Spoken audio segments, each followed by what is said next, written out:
امام جعفر صادق علیہ السلام کی خدمت میں ایک شخص آ کے عرض کرنے لگا، اے نواسہ رسول، عقل مند کی وہ کون سی عادتیں ہیں جسے انسان معلوم کر لے کہ یہ انسان عقل مند ہے؟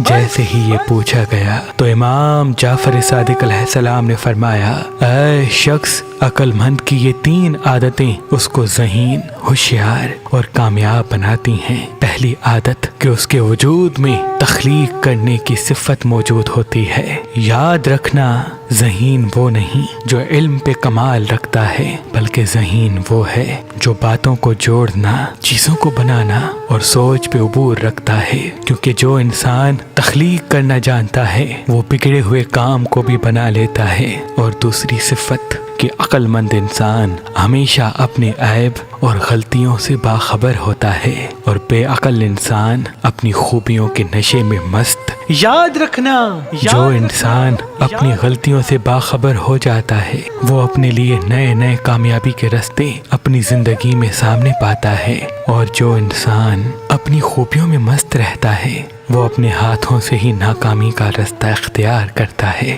اور تیسری صفت کہ عقل مند انسان کسی بھی دوسرے انسان کے احساسات کو پرکھ لیتا ہے، کیونکہ اس کی چھٹی حس روشن ہوتی ہے، تبھی وہ ہر کسی کے درد کو محسوس کرتا ہے۔